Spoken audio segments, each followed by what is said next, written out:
It is an honor to introduce the 2019 International Society of Biomechanics Presidential Lecture here in Calgary. I would like to start off by thanking Joe Hamill for the excellent leadership of this society that he has given us for the last 2 years. Joseph Hamill has a PhD in biomechanics. He is Professor Emeritus at the University of Massachusetts Amherst and is an adjunct and honorary professor at several universities around the world. Joseph Hamill's impressive scientific career includes authorship of over 200 research papers, 150 research proceedings, and 200 abstracts, 22 book chapters, and 11 books. He has presented numerous papers at both national and international conferences and has been a keynote or invited speaker at universities all over the world. He is a fellow of numerous organizations and societies and has received awards from the ASB, the Biomechanics Academy, and the ACSM Biomechanics Interest Group. Joseph Hamill's current research interests are focused on lower extremity biomechanics during normal and pathological locomotion. His current projects include studies on coordination variability in cumulative microtrauma injuries and the interaction of biomechanical and anatomical factors in overuse injuries.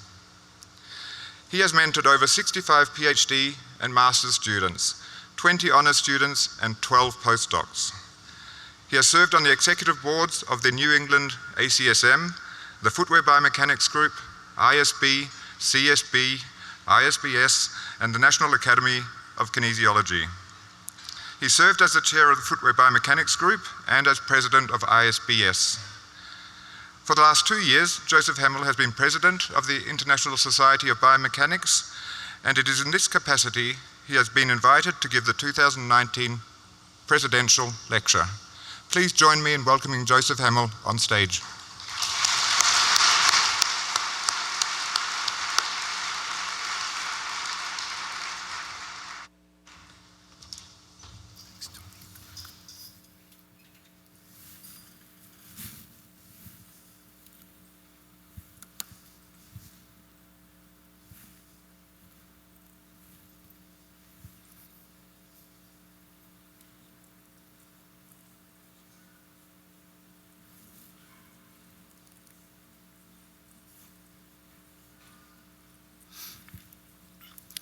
Thank you for that very nice introduction, Tony. But Tony, you forgot to use all the adjectives I gave you to describe.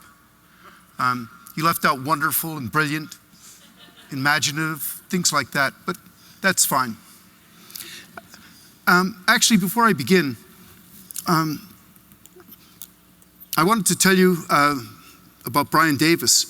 When Brian Davis was president of ISB, and he was giving this lecture, he lost all of his clothes because he lost his luggage, and he didn't have any clothes to wear. So he borrowed my jacket and tie and shirt, and I just wanted to assure everyone these are my clothes, okay? So anyway, the other thing I wanted to say is everyone has been giving me a bad time for many years about my really bad titles. And so I thought I would try to have a snappy title for this talk. And the title will be explained much later. But what I wanted to do was to show you my history in ISB. And I became a member when Professor Ben Onig was the president in 1983. That's my biomechanics number there. I then spent 6 years on council from 2003 to 2009, and now I just finished my term as president. And I think I am the only president who came from Northern Ireland. So what I wanted to do next is talk about my mentors. And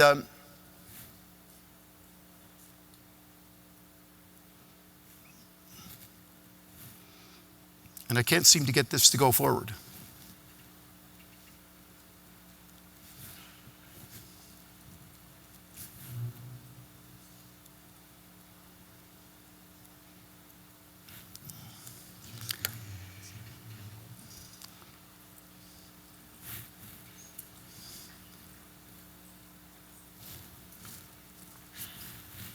It seems to be stuck. But it's not showing up here.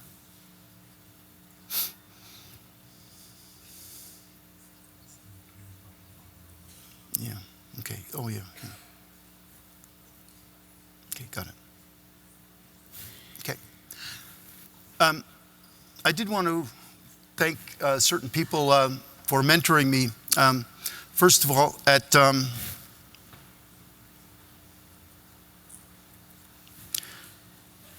I'm at the end of my talk.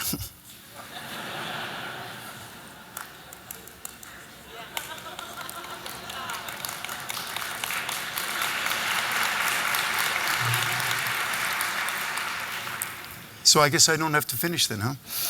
But anyway, I wanted to thank some people, in particular at the University of Oregon, Barry Bates and Lou Osternig, who were very strong mentors when I was a student.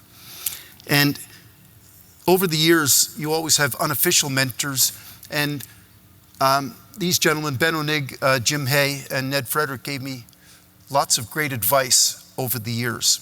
So thank you to all of you.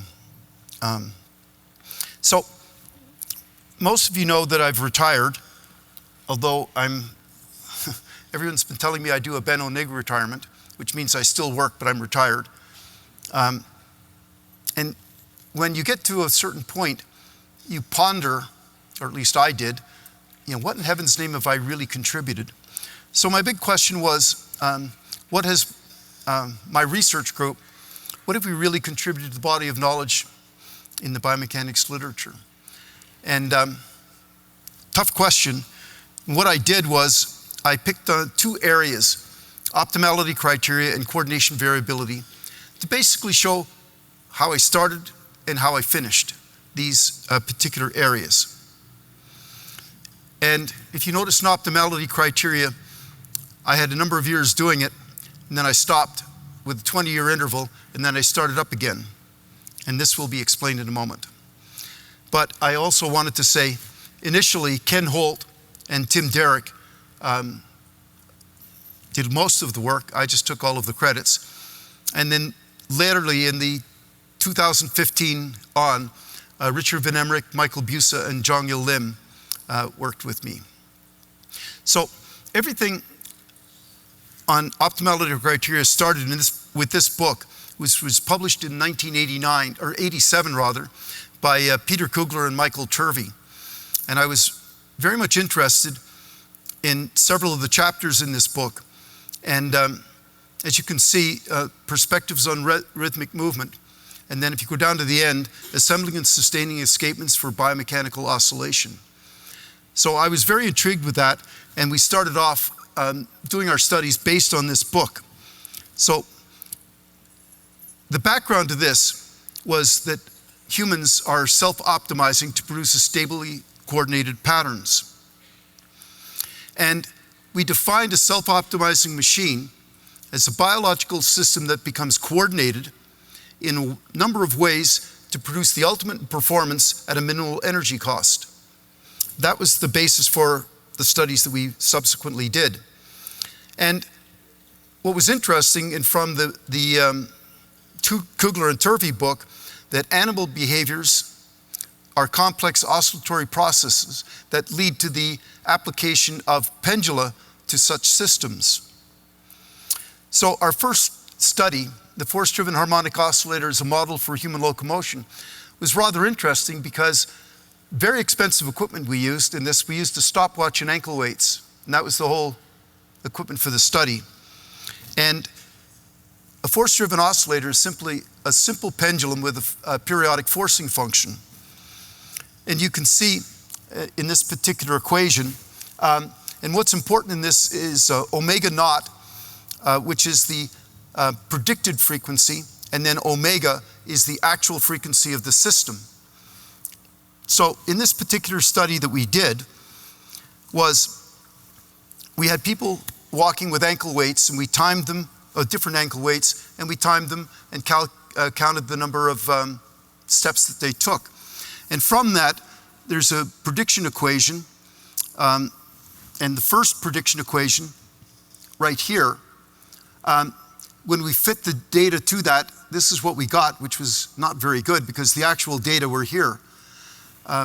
So on the suggestion of Kugler and Turvey, we added an integer here, 2, and then of course the prediction was just fine.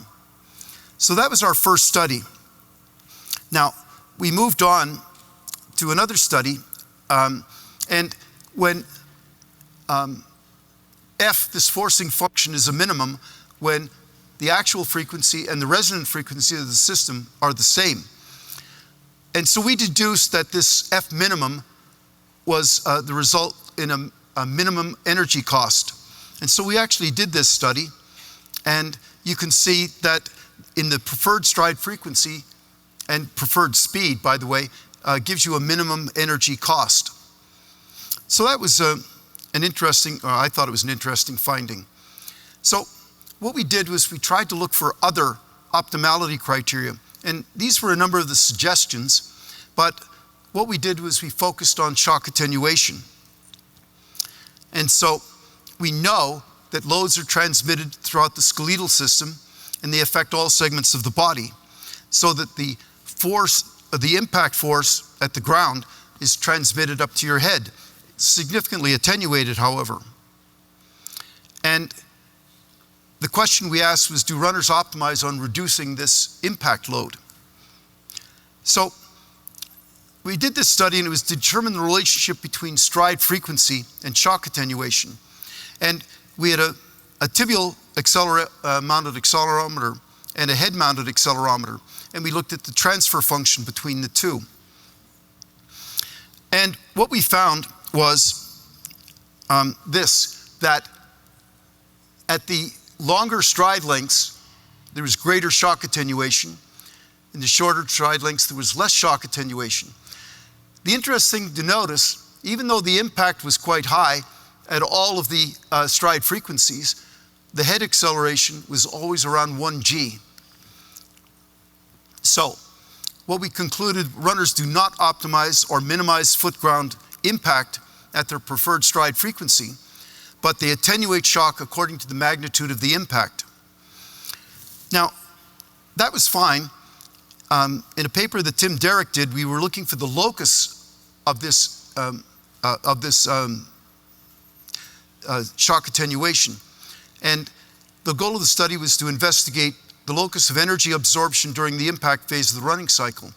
And it's really quite clear that in all of these cases, the knee dominated, or at least in the lower extremity, the knee dominates. And what we subsequently did many years later, along with Brent Edwards and Tim, we concluded that the body was nothing more than a low-pass filter to filter out all of the really high frequencies.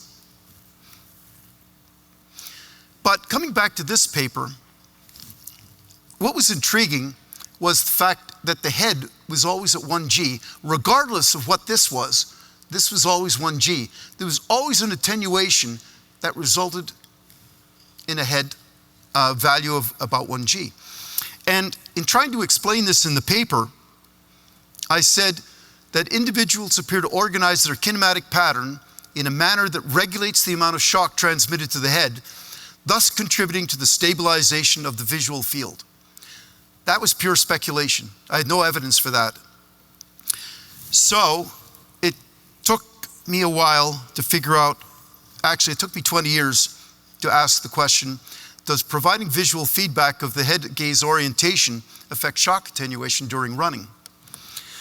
So the background to this is really quite simple. We're still looking at optimized patterns to help individuals identify and evaluate visual information in order to select safe paths of locomotion.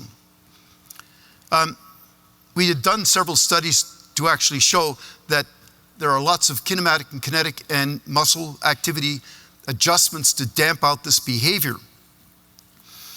And of course, we felt that the successful stabilization of the visual field was really critical during running, and it would allow individuals to avoid obstacles that may pose a threat. You know, for instance, if you're running on a trail, you know, there are obstacles that you have to make sure that you attend to.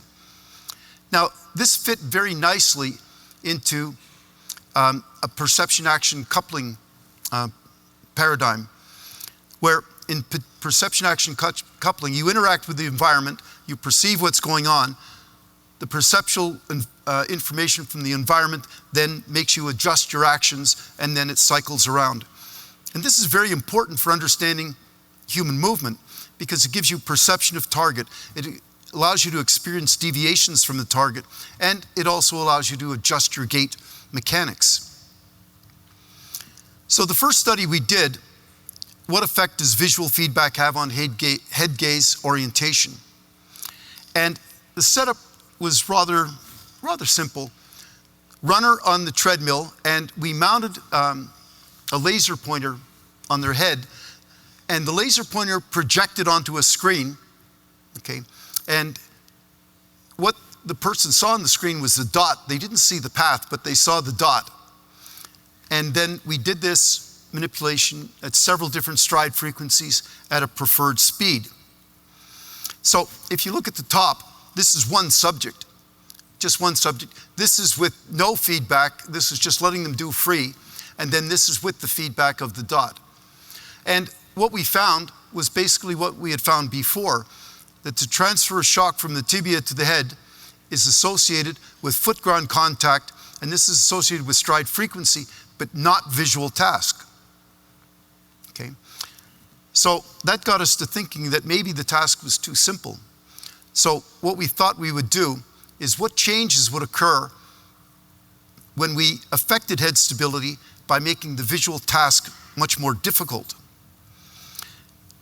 We know that vestibular-ocular reflexes can compensate for head rotations, but these adjustments are really very limited. And head stabilization is predominantly affected by frequency and the velocity of the head perturbations. And of course, we felt that gait changes require modulation of the range and amplitude of the frequency contents of the shock that is transmitted to the head. So we used a very similar setup, as you can see here, but what we did now was we had a range of visual angles on which the person had to keep the laser pointer in the square. So the visual angles range from 21 degrees, you can see the box here, down to 3 degrees, which is here. And you could expect that this task got more difficult as the visual angle was reduced. Now this is one subject, and you can see they had really very little trouble until they got to about here, okay? And if I show you the kinematics, these are selected kinematic parameters, but you see about 12 degrees, things start to really change. And then what you get is much more variation in the responses, the kinematic responses. So what we felt was that individuals can tune their running mechanics to stabilize head orientation under increasing visual task demands. And we felt that these lower joint configurations may be adaptive, and it serves to increase the head stability in line with the task demands. So this is where we are now, and of course it's been suggested that we do further experiments, and we are doing them. In terms of optimality criteria, we felt that metabolic efficiency was one, and we felt that head stabilization was another. So as I said, this is where we've got to so far. It may take me another 20 years to do other studies, but we'll try and do those. The second thing that I hope I've contributed to is the notion of coordination variability. And this is much more extensive in terms of student involvement, graduate student involvement. But I wanted to point out my colleague Richard Van Emmerich, former student Brian Heiderscheit, and former colleague Lee Lee, who is also a student at UMass. All of this came about from Bernstein's perspective in his famous book, which was published in 1967. And on rereading the book again, about 1987 or so, I realized that I had absolutely totally misinterpreted this particular comment the first time. So coordination of movement is the process of mastering the redundant degrees of freedom of a moving organ. In other words, it's conversion to a controllable system. Now the key word here is system, because up to this time, I had been looking at segment by segment by segment. But now, because we're looking at a system, we're looking at the relationship of one segment to the next, and then that segment to the next segment. But as I said, we're looking at a relationship, and we coined this as coupling behavior. So the first study we did was published in 1999, and I must admit, when I first saw and analyzed these data, I did not believe the results, but Bernstein convinced me that we were on the right track. What happened in this was that we found that greater coordination variability, that is a looser coupling, was actually the norm for a healthy individual. Now it takes a while to think about that for a minute, and I'll try and show you that. Lower coordination variability, that is a tighter coupling of the segments, is actually the norm for individuals with, in this case, knee pain or with pathology. So this is an example of one of the couplings that we used, and you can see quite clearly that this is the variability, by the way, plotted across a stride phase. You can see that the variability here in the healthy individual is much greater than the variability here in the patellofemoral pain subject. So that led us to propose what we call a variability continuum. And so from the study that I just mentioned, this is the low variability, okay? And that was we associated with an injured or a pathological situation. And as the variability increases, you get to a healthy or higher coordinated variability state. But then, in thinking more about this, there's a possibility that the coordination variability may be too high. Now let me try and explain this in terms of a motor. If you build a motor and you make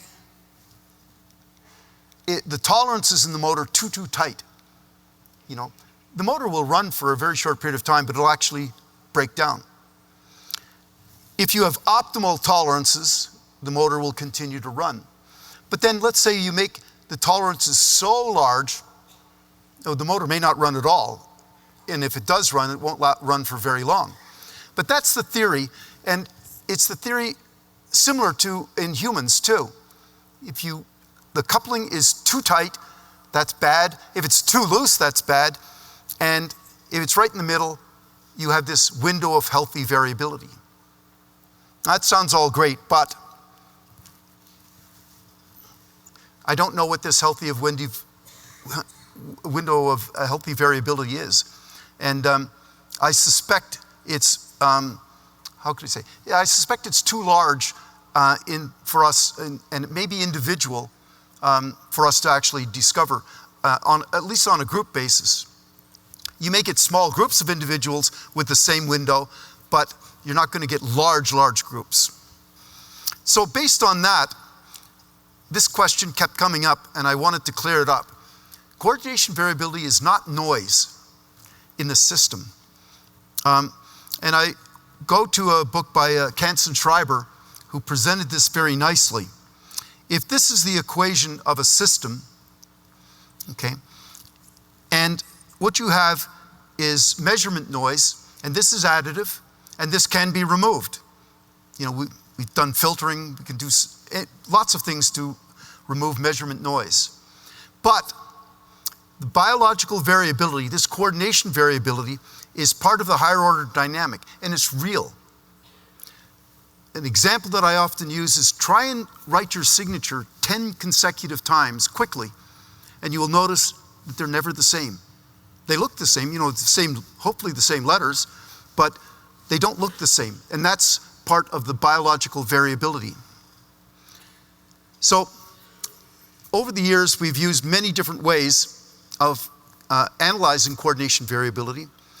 Discrete relative phase is really the timing between events. Modified vector coding is the spatial coordination between segments.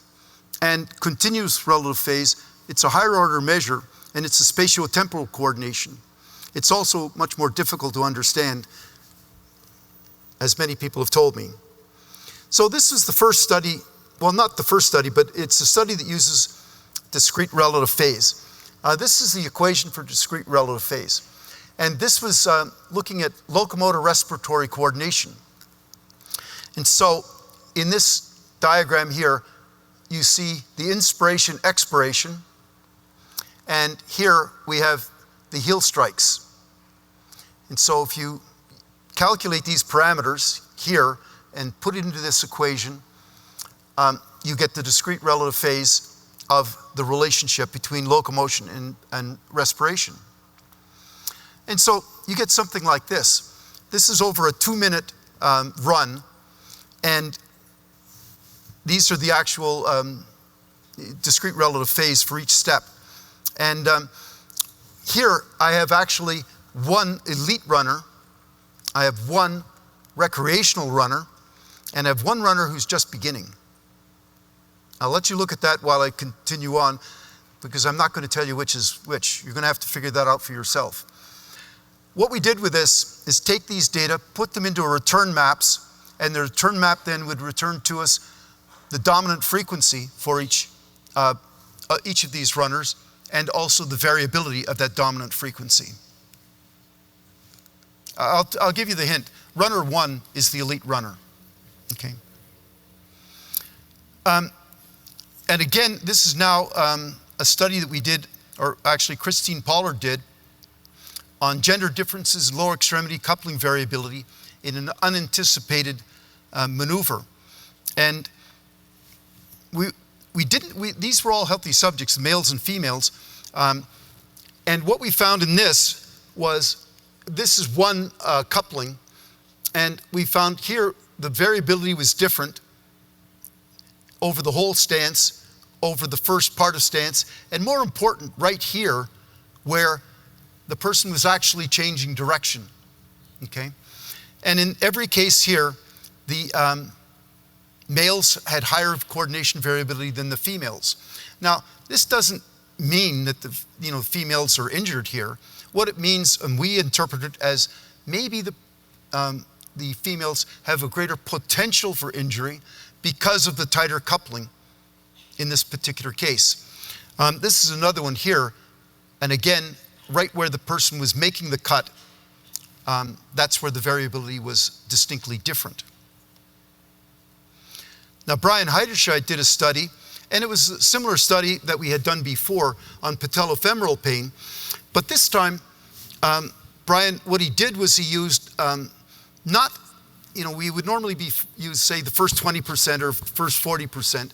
What Brian did here was use the rear foot angle, and he broke the rear foot angle up into different segments, and then he calculated the variability within those segments. And so again, in this particular coupling here and here, the healthy always had higher variability than the injured participants. And this was one of the most intriguing studies that we did, and this was on low back pain, but we were looking here at pelvic trunk coordination. And there were 3 groups in this study. There was a control group, no pain, and then there was a low back pain group who had recurrences of low back pain over a long period of time. And the resolve group were individuals who had one instance of low back pain, but however, did not have any other occurrences. And at all running speeds, and actually one walking speed and the rest running speeds, you can see the control group always had higher variability than the injured group. And what was really interesting was the resolved group they were not as good as the healthy group, nor were they as bad as in terms of the coordination variability as the low back pain group. So I call this, functional variability. Coordination variability to me is functional. And variability is inherent between all biological, within and between all biological systems. If you read Origin of Species, the topic of the very first paragraph that Darwin wrote was about variability. And so, if he thought it was good, I think it's good too. And we believe that variability is a fundamental property of the system, and it helps facilitate adaptation. And Michael Turvey suggested that increased variability provides a level of flexibility in task execution. And of course, we feel that this variability may be an important characteristic of injury. So, as I neared the end of my talk, I started to make an acknowledgements page, and I had so many names on it that I had to go down to 6 font to get all the names on, so I decided I would just acknowledge everybody that I've ever worked with. But there are 2 people that I really have to mention. My friend from graduate school, Kathleen Knutson, who I have written a book with, and now Tim Derrick is writing this book with us. But and my good friend Irene Davis. Irene and I disagree on a number of things. Almost everything, let's put it that way. But all through this, we have been really, really close and good friends. And so I wanted to acknowledge Irene. But the people I really want to acknowledge are my postdocs, doctoral students, and foreign and master's and PhD students, my honors students, and my master's students. As I said, they do all the work and I just take all the credit. So back to the title. So another few bricks in the wall. I just wanted to show you, there's my 2 bricks. Thank you for your attention.